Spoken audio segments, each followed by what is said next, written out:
अरहन्ताणं नमो अरहन्ताणं नमो अरहन्ताणं। नदी में तरंग होती है, बाढ़ आती है, तेज पानी आता है, तरंग होती है, तट को ही नहीं तोड़ती, तट पर खड़े वृक्षों को भी तोड़ देती है। क्या नदी को पता नहीं कि ये वृक्ष मेरी कितनी शोभा बढ़ा रहे, ये छाया देने वाले, ये सुगंध देने वाले, ये फल देने वाले वृक्ष मेरे तट की कितनी शोभा बढ़ाते हैं। पर जब तरंग आती है तब नदी को कोई पता नहीं चलता, सबको उखाड़ती धराशायी करती चली जाती।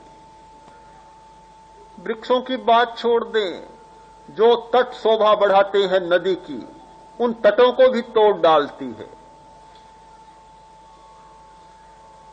केवल नदी की ही बात नहीं है, मनुष्य में जब तरंगे आती हैं उस समय पारिवारिक व्यवस्थाएं समाप्त हो जाती हैं, गांव की व्यवस्था समाप्त हो जाती है, समाज की व्यवस्था और राज्य की व्यवस्था, सारी व्यवस्थाएं समाप्त हो जाती हैं और सारे सामाजिक मूल्य आंखों से ओझल हो जाते। इसीलिए मनुष्य ने निर्णय लिया कि सामाजिक जीवन जीना है तो इन समय समय पर उठने वाली तरंगों पर नियंत्रण पाना जरूरी। समाज ने कुछ व्यवस्थाएं बनाई और आदमी उन व्यवस्थाओं के आधार पर चलता है। इन तरंगों पर वह काबू पाता है, नियंत्रण पाता है, किंतु उसके पीछे केवल एक तत्व होता है, भय। भय भय के कारण इन तरंगों पर वह नियंत्रण कर रहा है। अच्छा नहीं लगेगा, लोग क्या समझेंगे, बहुत भद्दी बात होगी, बस ये विचार आते हैं और उठने वाली तरंग को दबा देते। यह तरंग को दबाने की प्रक्रिया तो है, किंतु साधना की प्रक्रिया नहीं। ये तरंग को दबाने की प्रक्रिया तो है, किंतु जहां से तरंग उठ रही है उस मूल को समाप्त करने की प्रक्रिया नहीं है। चोर को कब तक मारते रहेंगे, कब तक मारते रहेंगे? मां मौजूद है तो चोर पैदा होता रहेगा, चोर पैदा होता रहेगा। व्यक्ति ने पूछा मुल्ला से कि भाई साहब आज उदास क्यों है? कि फजीती मर गई। फजीती मर गई, लड़की का नाम था फजीती, तो फजीती मर गई। तो पूछा आप तो ठीक हैं, मियां बीबी तो ठीक हैं? कहा बिल्कुल ठीक हैं। तो बोला उदास होने की क्या बात है, जब मियां बीबी जिंदे हैं, मियां बीबी जिंदे हैं तो ये फजीतियां तो होती ही रहेंगी। जब तक ये मूल विद्यमान है तब तक एक को दबाया, दूसरे को दबाया, फिर विकल्प उठा, फिर तरंगे उठी, कब तक दबाते रहेंगे? साधना के क्षेत्र में काम करने वालों ने एक खोज की, एक सत्य को खोजा कि इन विकल्पों की तरंगों को समाप्त करने से काम नहीं होगा, हमें शोधन करना चाहिए कि जहां से ये सारी तरंगें पैदा हो रही, उसका शोधन करना चाहिए। उन्होंने खोज की, निर्विकल्प चेतना की, दर्शन की खोज की, केवल दर्शन की खोज की। हमारी चेतना की एक वह अवस्था है कि जहां कोई विकल्प नहीं होता। यदि व्यक्ति दर्शन की भूमिका में अभ्यास करें, निर्विकल्प चेतना की आराधना करें, उसका आलंबन लें, तो ऐसी स्थिति का निर्माण हो सकता है कि ये विकल्प की तरंगें उठनी कम हो जाए और होते होते समाप्त भी हो जाए। खोज की केवल ज्ञान की साधना। ज्ञान चले, आकार रहे, विकल्प भी चले, किंतु विकल्प के साथ राग और द्वेष न हो। उसे अलग कर दिया जाए, पानी को फिल्टर कर दिया जाए कि पानी रहे किंतु जो कीचड़ मिल गया है वह साफ हो जाए। यह साफ किया हुआ पानी, राग और द्वेष मुक्त विकल्प हमारा रहे। ये दो बड़ी महत्वपूर्ण खोजें हुई, निर्विकल्प चेतना की खोज और राग द्वेष मुक्त विकल्प चेतना की खोज। इससे आगे कोई साधना नहीं है। साधना की सारी पद्धतियां इन दो में समाहित हो जाती हैं। सारी नदियां जैसे सागर में मिल जाती हैं, वैसे साधना की सारी पद्धतियां केवल दर्शन की साधना और केवल ज्ञान की साधना में मिल जाती है। इससे परे कोई तीसरी साधना की पद्धति नहीं है। महर्षि पतंजलि ने कहा, यथाभिमत ध्यानाद्वा। ध्यान की अनेक पद्धतियां हो सकती है, उनकी कोई सूची नहीं बनाई जा सकती। जिसका मन जिसमें लगे वही उसके लिए अच्छी साधना की पद्धति है।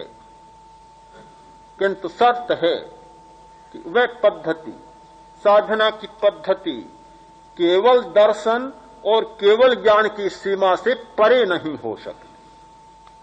जो होगी इस सीमा में ही होगी, इससे परे नहीं हो सकती। प्रेक्षाध्यान में अहिंसा का बहुत महत्व है, सत्य का बहुत महत्व है, अचौर्य, ब्रह्मचर्य और अपरिग्रह का बहुत महत्व है, विनम्रता का बहुत महत्व है, इंद्रिय संयम का बहुत महत्व है। किंतु इन सब में एक तत्व काम कर रहा है बराबर, एक तत्व कि राग द्वेष मुक्त विकल्प। हम निर्विकल्प निरंतर नहीं रह सकते, जीवन नहीं चलता। एक ओर जीवन की यात्रा को चलाना तो दूसरी ओर निर्विकल्प रहना, ये दोनों बातें संभव नहीं है। जो निरंतर निर्विकल्प रहना चाहे उसे तो फिर जीवन यात्रा को जल्दी संपन्न करना होगा। किसान भाग्यवश मुनि के संपर्क में आ गया। मुनि जा रहे थे, किसान खेत में खड़ा था, पूछा रास्ता कौन सा जा रहा है। रास्ता बताने वाले को भी रास्ता पूछना पड़ता है। आया, खेत से बाहर आकर मुनि के पास आया, वंदना की, बोला महाराज यह रास्ता जा रहा है। मुनि ने सोचा मुझे रास्ता बताया तो मुझे भी रास्ता बताना चाहिए। मुनि ने कहा खड़े रहो जरा, तुम क्या करते हो? खेती करता हूं। अच्छी बात है। और क्या करते हो? और कुछ भी नहीं करता। कुछ साधना करते हो? मैं नहीं जानता।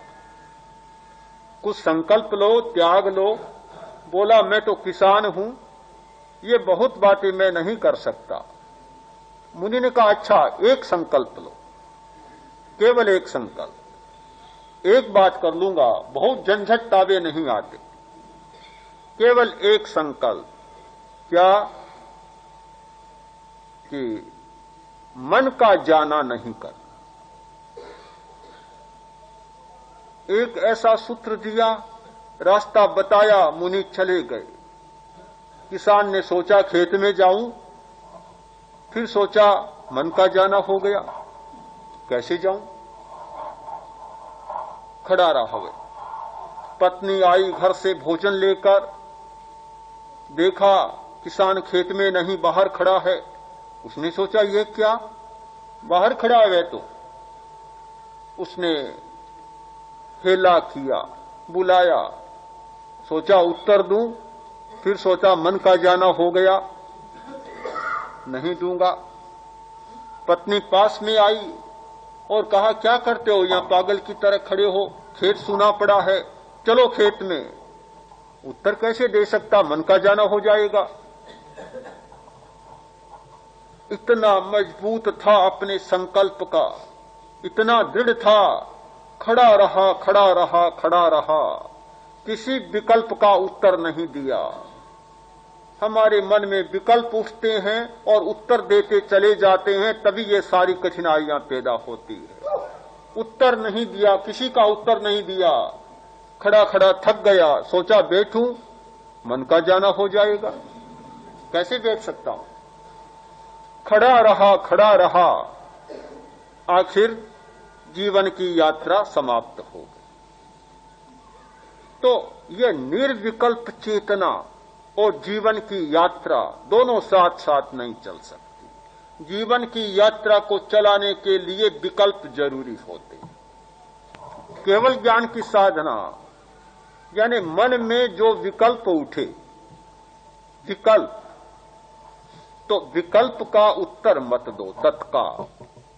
पहले निर्णय करो कि ये विकल्प राग से उठा है, द्वेष से उठा है, क्रोध से उठा है, अहंकार से उठा है, या किस भावना से उठा है, इसका निर्णय लो।